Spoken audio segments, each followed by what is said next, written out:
Hi, my name is Yasmin Tarehi, and this is Gateways to Awakening, where we host one-on-one conversations with leading experts in wellness, well-being, and spirituality. Today's episode is about how to redirect negative chatter and achieve a Zen life with our guest, Srikumar Rao. Dr. Rao works with executives worldwide to achieve quantum breakthroughs in both their personal and professional lives. And I actually learned about Dr. Rao when I was at Columbia Business School over 10 years ago. He had not been teaching at that time, but I learned about him because his class was so epic that people just, continued to talk about how wonderful his class was years later. I also learned about him through Mind Valley, which you can check out some of his videos. Dr. Rao has been among the most highest rated and most popular professors of many of the world's top business schools, like I just referenced, and his work has been featured in major media worldwide, and his TED Talk has been viewed by millions on various sites. So I'm just so thrilled to welcome Dr. Rao to the show. So welcome. Thank you, Yasmin. It's my pleasure to be with you today. So, Dr. Rao, just to kick it off, why are you so interested in the work of happiness and Zen living? It's something that evolved, Yasmin, because I was passing through a phase in my career where I was feeling pretty burnt out. And I always had the vision of getting up in the morning, brimming with joy and being radiantly alive. And my life wasn't like that. And I began to wonder why it wasn't like that, because on the surface, I had everything that people say they need in order to live a life like that. I was a tenured full professor at a major university. In fact, I was one of only two chaired professors at that university. I had a wonderful wife, beautiful children. Everything was fine. But I wasn't as radiantly alive as I thought I should be. So that's when I started delving into that, into why and what makes people happy. So, what did you find when you went on your journey to discover, this kind of this greater why, this question of why? What was that like for you? Well, it was a journey of discovery and many surprises. And the biggest surprise was that there's nothing you really have to get, do, or be in order to be happy. In fact, most of the reasons why we're not happy is because we have this notion that we have to get something in order to be happy. I call that the if then model, and that's how we live our life. If this happens, then I will be happy. And the if could be many, if I had a bigger house, if I had a better spouse, if I had more money in my bank, etc., etc., etc. If that happens, I will be. That is what I call the if then model. And the if then model is fundamentally flawed. It doesn't work. But we never recognize that it's the model that's flawed. We always think that we put the wrong side on the if side of the wrong thing on the if side of the equation. And if we put the right thing, then we will be happy. And unfortunately, many of us never realize that we're making the same error over and over again. So, Dr. Rao, how do you continue to remind yourself of this? Because I think everywhere we look today in culture, there's so many comparisons, right? And I think with smartphones, it's made it even more difficult to kind of remain removed from what's happening with others around us. So I'm just curious, like how do you continue to create space in your own life to just focus on being here in the moment and be kind of removing yourself from the social program? It requires constant effort, Yasmin. A phrase comes to mind, and this is a phrase which I first learned about in a book by Danny Meyer, who's a very famous New York restaurateur. He has more than one Michelin-starred restaurants that he ran in New York. And the phrase is constant gentle pressure, and he explains it very well. If you are maintaining the high standards in your restaurant, you always want to have the salt shaker in the exact center of the table. But everybody conspires to move it off. A customer might bump against the table. A waiter might, pull the tablecloth a little bit and move it off center. So your job is to always have it in the center. Now, since everybody is conspiring to move it off the center, you have to have constant attention on it to make sure that you put it back on the center. You have to be gentle. You can't scream at the waiter for bumping against the table because then he'll get all upset and, he might move it off in a passive aggressive move. And you have to apply pressure because you've got to have the salt shaker come back there. So that's, if you will, a blueprint for life, for living your life, constant gentle pressure. So you have to remind yourself to observe your mental chatter, not become your mental chatter. And you have to keep repeating that to yourself and keep your attention coming back to that. You're going to fail or you're going to drop off the wagon numerous times. Don't call it a failure. Just pull yourself up and go back to that. So that's what I recommend to everybody in my coaching programs and in my other programs, constant gentle pressure.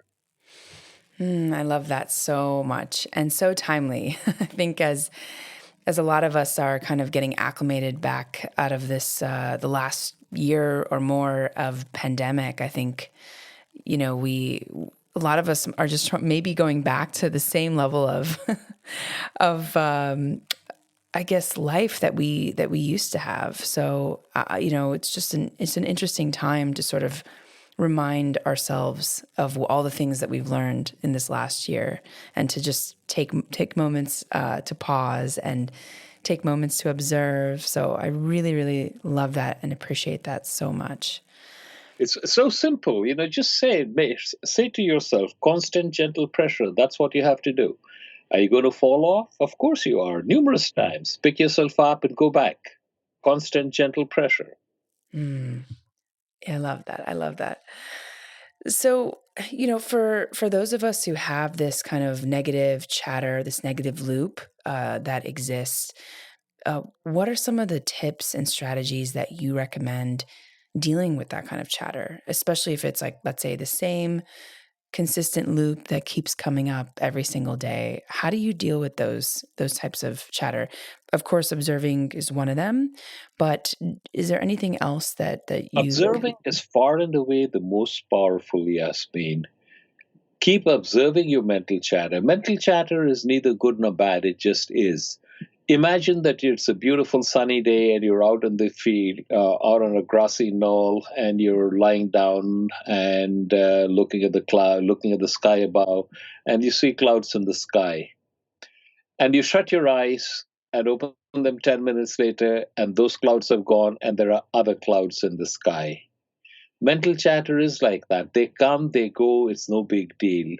Your problem isn't that you have mental chatter, even mental chatter that you call negative. The problem is you identify with your mental chatter instead of observing your mental chatter. When you observe your mental chatter, you know that you are not your mental chatter. Mental chatter exists, it's going around, but you're not the mental chatter, so you can observe it as you would be observing a ball game or a movie. Constantly remind yourself of that. That is the challenge. But observing mental chatter is far and away the best and most powerful way of dealing with it, because when you're the observer of the mental chatter, you are not feeding it energy, and it no longer has the power to drag you to places you don't want to go. I love the analogy of watching it like a movie. I think that's, it depersonalizes it in some way, when you're watching it, as opposed to feeling like that it's you, these You are not your mental chatter. Have that made on a t-shirt and wear it. So, Dr. Rao, why do you think so many people are feeling so disengaged today? I mean, look at the stats. A lot of people are not feeling excited or motivated to go to work. And you spent so many years, many decades, talking to clients and working with people in corporate companies. And so I'm just curious, like, what are some themes that you've seen on why people feel so disengaged? Because we're making a big mistake, Yasmin. When I taught at business schools, I used to have an exercise called the ideal job exercise, in which I would ask persons, are you engaged at work? No, I'm not. Well, what do you need to have to be engaged at work? And what do you need to have so that you'll be fully passionate and get up in the morning and, can't wait to get to work? And as you can imagine, they put up a whole bunch of stuff. Here's how much money I'm making. This is how big my office is. This is how deep the carpeting is in my office. This is how much I travel. This is the kind of person my boss is. This is the type of persons my colleagues are, and so on and so forth. And my answer always would be wrong. First of all, the exact concatenation of circumstances you put down probably doesn't exist. And second, even if it did exist and you were plugged into it, it would probably take just a few weeks for you to be as miserable again as you are now. This is what persons don't understand. Passion does not exist in the job, meaning does not exist in the job. It exists in you. And if you don't find a way to ignite it within yourself right where you are, you're not going to find it outside. But we are constantly looking for meaning, purpose, and so on outside. It doesn't exist outside, it exists inside. And our job is to ignite it within ourselves right where we are. But the funny thing is, when you do that, you'll be surprised at how fast the external world rearranges itself to suit the new person that you're becoming. Oh, I love that so much. You're very quotable, Dr. Rao. Yeah, I think we're trying to make sense of our life based on the external world, but you're right. I mean, every time that I have found a deeper connection to self, my external world actually follows suit. And so it's yeah. It's imagine, Yasmin, that you and the universe are in a dance. And when you're in a dance, when you lead differently, your partner doesn't have a choice but to follow differently. Let me repeat that. When you're in a dance and you lead differently, your partner doesn't have a choice but to follow differently. So you and the universe are in a dance, an intimate dance. And when you take a different step, the universe doesn't have any choice but to follow. So, what are some of the ways that people are blocking their happiness today? Is it because people are not spending time connecting to themselves? Like, what are some of the ways that we block our happiness? And The principal way is we make our happiness dependent on something. I will be happy when this happens. I will be happy if this happens. And everything you need to be happy is right within you. And I can prove it to you. Can you recall any time in your life when you saw a scene of such spectacular beauty that it took you outside of yourself to a place of great calm and serenity? yeah, oh yeah, all the time in Northern California when I'm hiking, hiking in the Exactly. redwoods. Most people can. And the question I have is, why did you feel that great peace and serenity? And you'll find the answer always is at that instant, somehow you accepted the universe exactly as it was. You didn't want it to be different. And when you accepted the universe exactly as it was, and you weren't placing your demands on it as this is the way it should be, then the happiness that's an innate part of you, that's inbuilt into you, emerged. And I know that's true because you can still feel it, remember it after all those days, weeks, or years after the event that you just remembered. I'm saying that your life right now is every bit as perfect, but you are resisting some part of it with all your might. No, no, this is not the way it's got to be. This is the way it's got to be.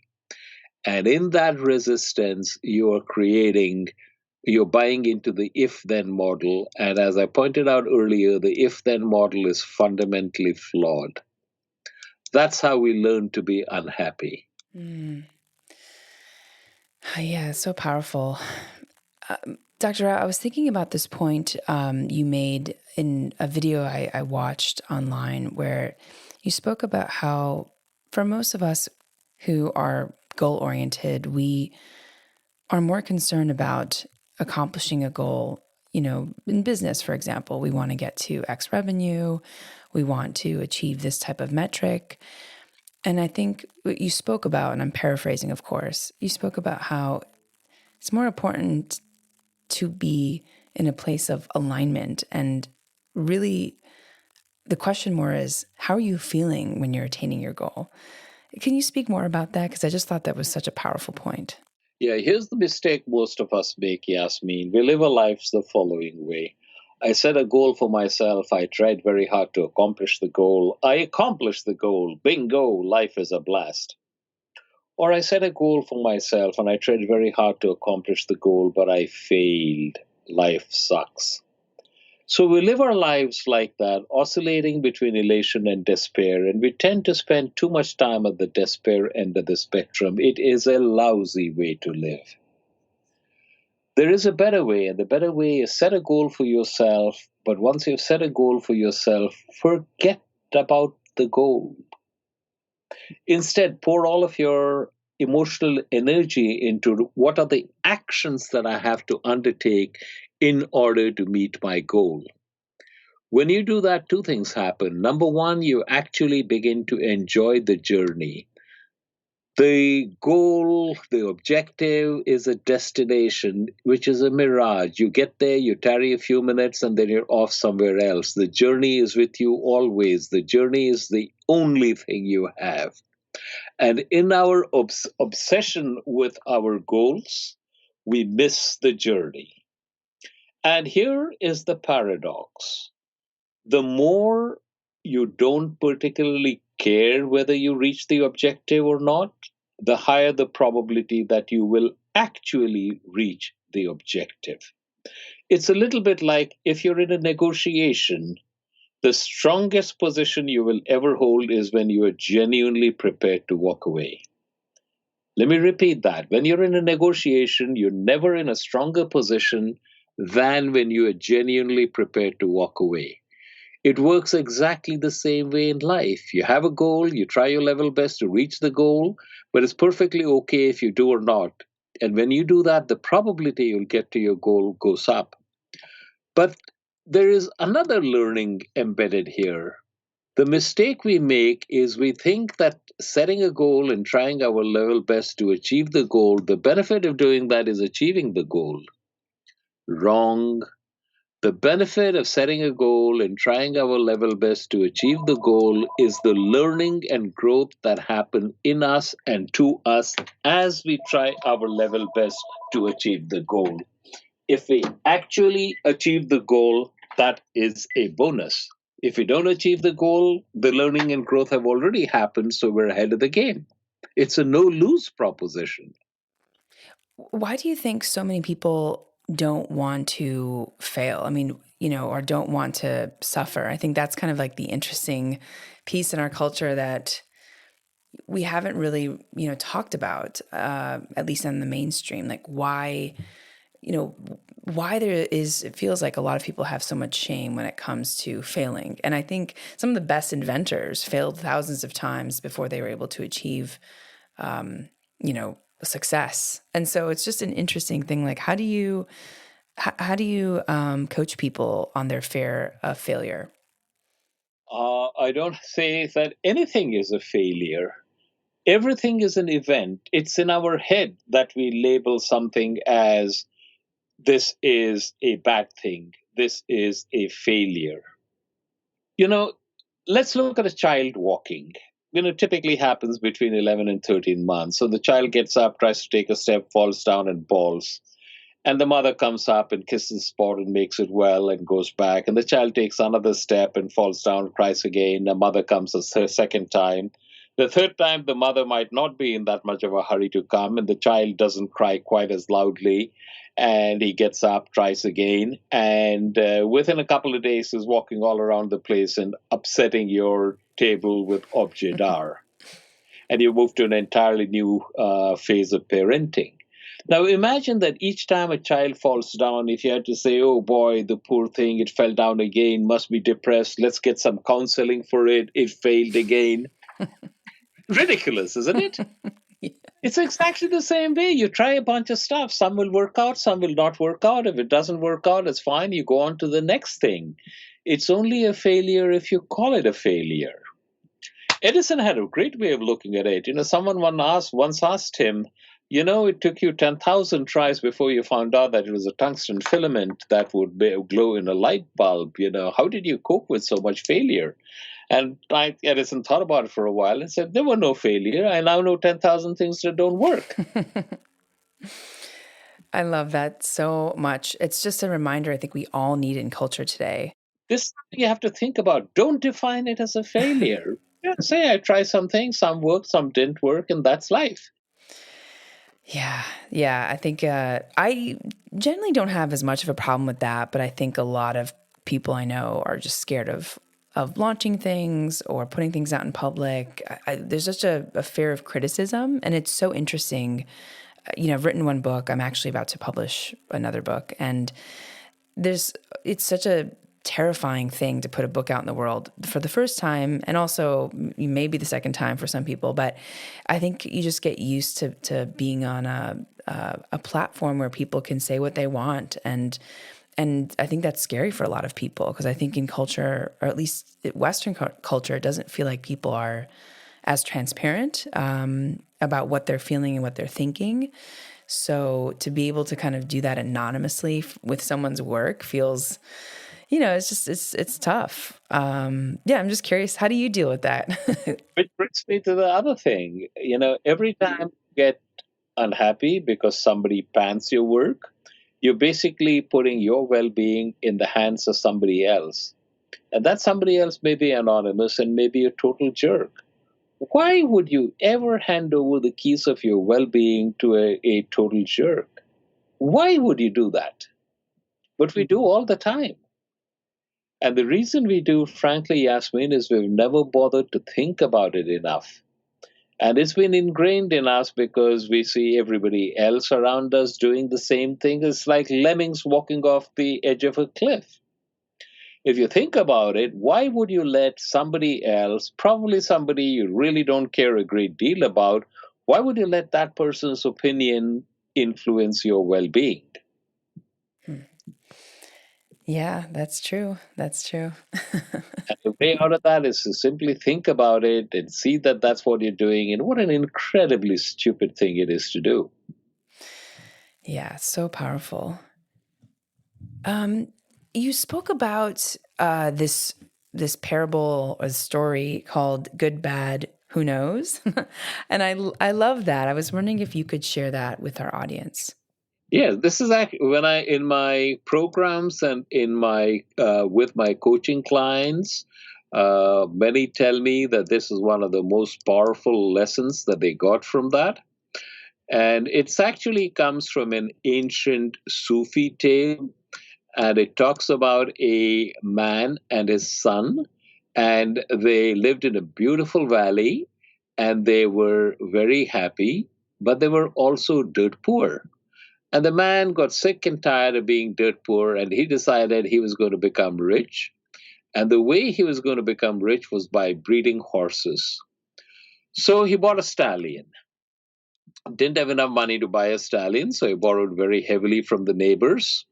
And the very day he bought a stallion, it kicked the top bar loose from the paddock and ran away. And all the neighbors came around and said, you were going to become a rich man, but your stallion has run away, and you still owe us money. You are screwed. And the man shrugged his shoulder and said, good thing, bad thing, who knows?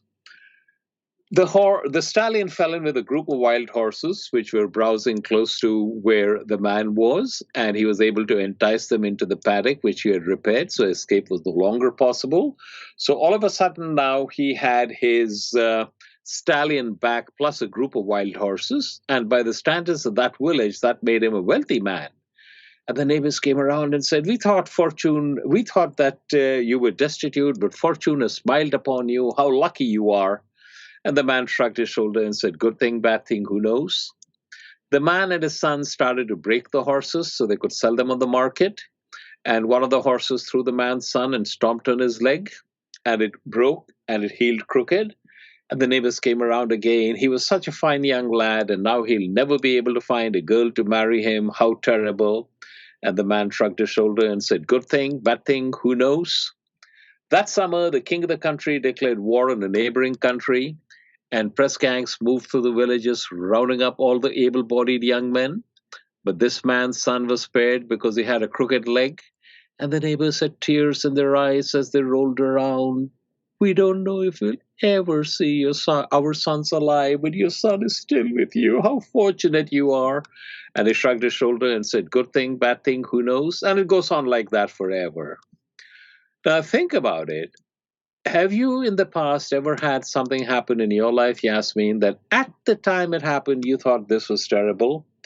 But looking back upon it, you can say, hey, that wasn't so terrible after all, or maybe even that was actually good. Most people can recall many such instances. I remember I was speaking before the Global Executive Summit of the Entrepreneurs Organization, and one of the attendees raised his hand at that time, so I acknowledged him. And he said, Professor Rao, I have an excellent example of what you're talking about. He was a graduate from one of the top engineering schools in India, got a master's from Stanford, got a job with a high-tech company, and was looking forward to building his career. But he had an immigration problem, as a result of which he was forced to leave the country.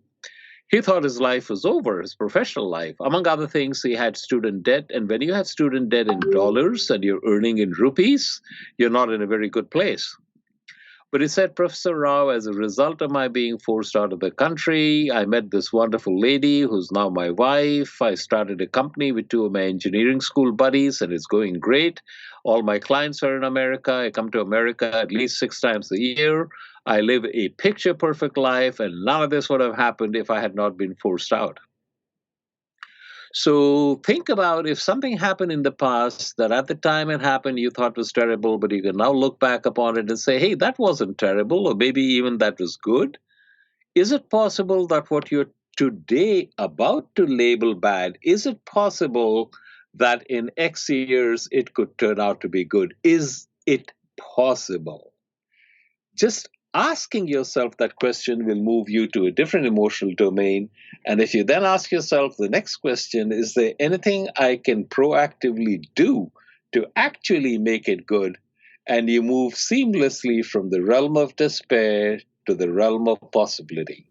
That's so, so powerful. I love that.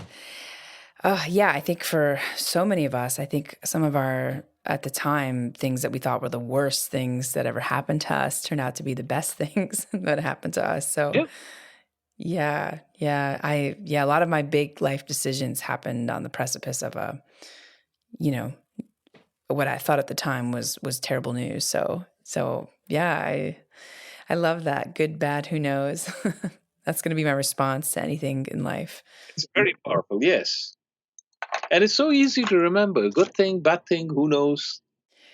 There's another guest that we had on the show, Simone Milicis from Access Consciousness, and the founder of Access Consciousness, Gary, talks also about this point in a different way. And he says, instead of saying like, why am I not getting this? Or why isn't this happening to me? Like, he turns the question around and says, what's right about this I'm not getting?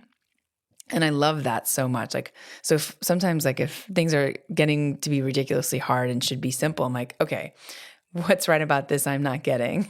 Maybe this is not meant to be, and I'm saving myself a lot of time and energy and money not to go down this road, right? So I love that. Good, bad, who knows?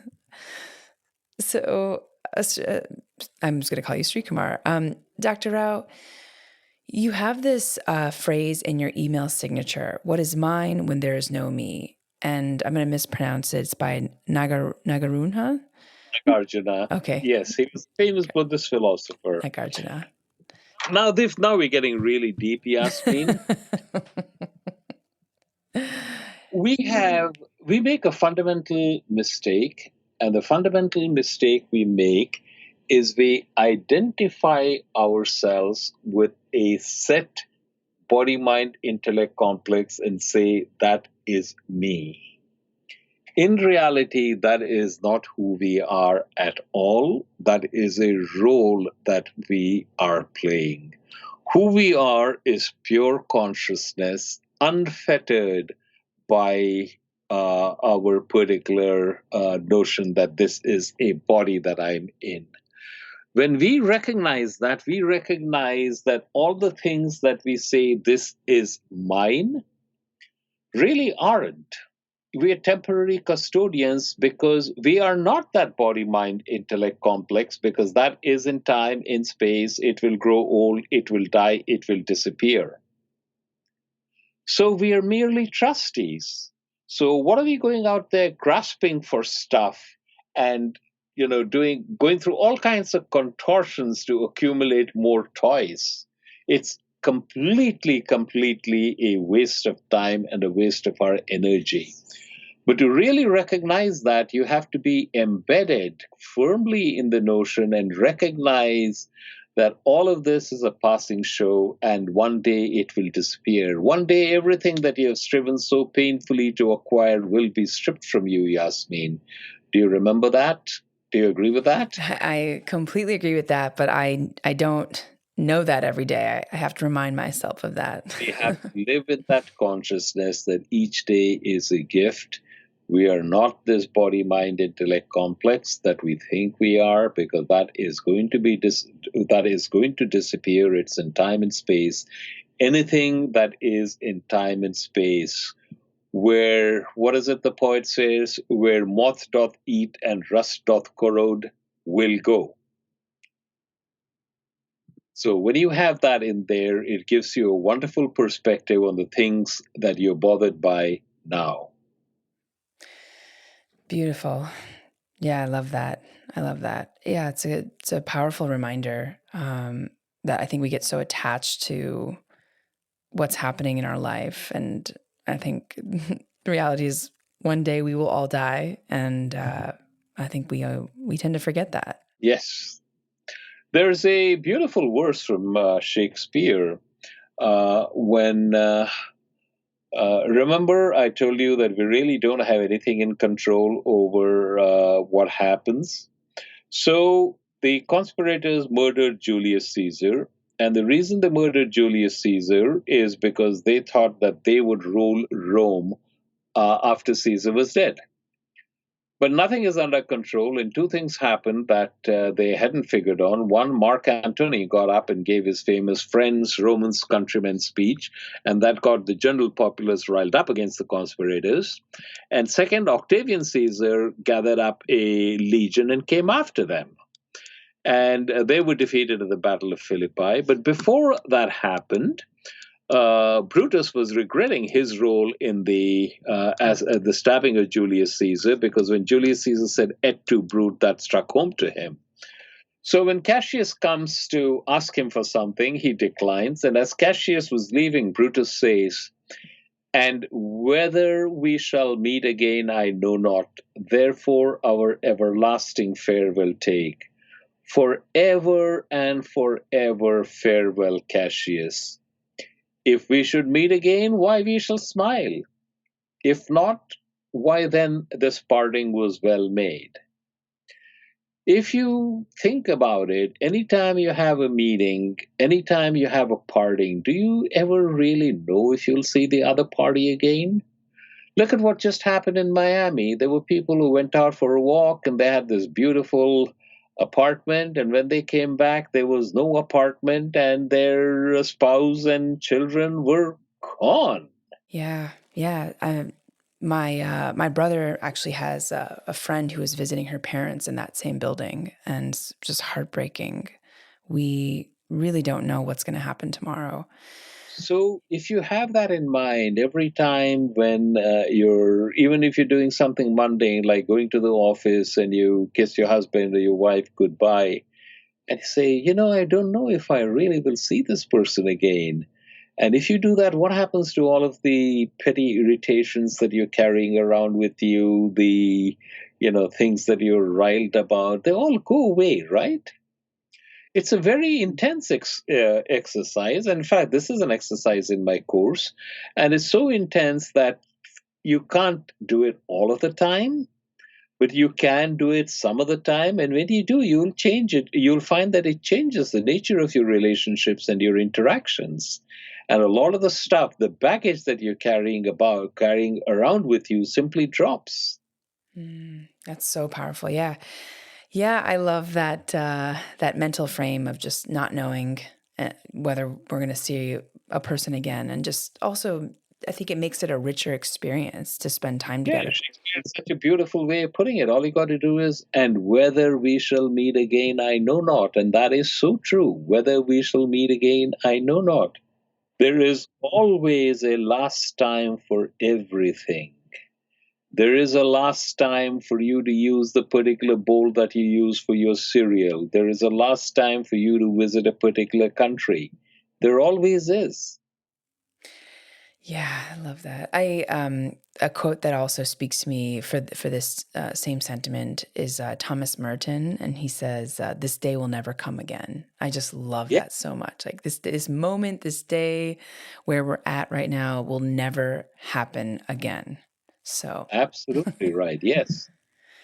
So, Dr. Rao, can you tell us, like, how do you kind of operate in the world and protect your time? Like, a lot of people right now are in this rat race, or it feels like everywhere I look, people are just consumed by work, especially as you get to more senior levels. Hmm. I I'm just so taken back by where we're at in society today. I think this idea of working hard or working many hours is kind of like the um, reflection of working hard, and I think that to me it feels that doesn't feel right. I don't think that we were made to just work endlessly and be connected to technology nonstop. I don't think, and no one's happy doing that. So what do you think is like a decent or a work schedule that feels comfortable for most people, especially as you've coached them? Like, what have you discovered? What I've discovered is that it's a very good idea to do your work, but do your work knowing that it is part of a great game that you're playing.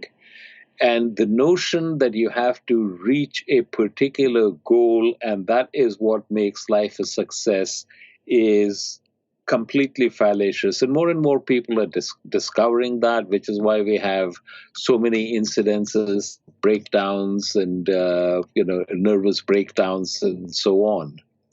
So the way out of that, frankly, is to invest in the process. Do not invest in the outcome. Pour your emotional energy into what you have to do. Recognize that the goal you're striving for may or may not happen. You don't have control. And enjoy each day. What I try to tell all of my coaching clients is that each day is your life in miniature. You're born when you wake up in the morning, and you die when you go to bed at night. And in between is the only time you have, so make the most use of it that you possibly can. Beautiful, beautiful. What sort of things have surprised you the most in this journey? That's a very interesting question. Let me ponder that for a moment. I guess the most interesting thing, and actually I discovered it a while back, and now I've made my peace with it, and now it's normal, but initially it was a huge revelation to me. And the revelation to me was that we do not live in a real world. We think we do, but we do not. Or let me modify that. We do not live in the real world. We live in a real world. We think we live in the real world, but we're actually living in a real world. And this is actually very, very, very liberating because if we live in the real world and we don't like it, we're screwed. Grin and bear it. But if we live in a real world and we don't like it, we can deconstruct the parts of it that are not working and build it up again. And we can do that over and over and over again. This is a rest of our life procedure. And that's what a big chunk of my course is about also. So that was a revelation to me when I first discovered that. Now, as I said, of course, that's the way it is, but I remember that it was hugely surprising. And most persons who I coach or come to my programs find that incredibly surprising when they first run across that idea. Yeah. Yeah, I love that. So it gives you agency to be able to change your world if you believe that it's a real world rather than the The real world. Yes. So, Dr. Rao, what do you want to tell our listeners about their wellness and well-being? What is like your main takeaway if you have one? My main takeaway is that life is short, and each day that you're not radiantly alive and brimming with joy is a day that's wasted. So if you have that as a goal and say, darn it, I am going to have a perfect day this day, then much of the time you will. It's very simple, Yasmin. Would you like to know how to have a terrific day every day? Yes, please. It's really very simple. You get up in the morning and you decide you're going to have a terrific day. Most of us confuse having a terrific day with two things happening which have nothing to do with having a terrific day. And those two things are stuff should happen that I want to have happen, and stuff should not happen that I don't want to have happen. And we don't have any control over either one of those. So if we're smart, what we'll do is we'll get up in the morning and say, I'm going to have a terrific day. And in my terrific day, feces will inevitably drop from the sky. So I'm going to spend a couple of hours on my terrific day cleaning up the feces that will inevitably drop from the sky, and I'll have a terrific time doing it. I love that so much. I completely It's agree. as simple as that. It really is. Yeah, I think that starting the day with that mindset is so powerful. So thank you for that. And Dr. Rao, where can people find you? Obviously, you have programs, you do coaching, you've got a lot of books, and there's so much content about you on the internet. If people want to Google Srikumar Rao, there's a lot to find. But where would you want to point folks to? I'd like to point them to my website, which is www.therawinstitute.com. Perfect. And we will leave that in the show notes. So it's the Rao. So therawinstitute.com. And if they go there and they click on the button, join the community, then they'll get my blogs and information about my programs and so on. And if they go to YouTube, I have a lot of articles on my blogs. I also have a YouTube channel, and the link is on my website. So there's a ton of material on me and about me on the internet. So it's very easy to find. Amazing, amazing. We will leave that in the show notes for people to find it. Dr. Rao, thank you so much for your time. I feel so inspired and so energized after this conversation. And I'm just so grateful that you exist and that you're doing this work and that you're helping so many people. So thank you so much.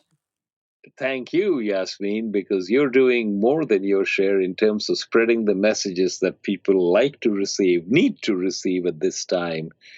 And don't underestimate the value of doing that. So thank you. Oh, thank you. Thank you so much, Dr. Rao, and to your lovely team. And for our audience, thanks for joining and for listening. In this episode, we learn about how to redirect negative chatter and achieve a Zen life with Srikumar Rao. You can tune in to Gateways to Awakening, where we host one-on-one conversations with leading experts in wellness, well-being, and spirituality. Thanks again.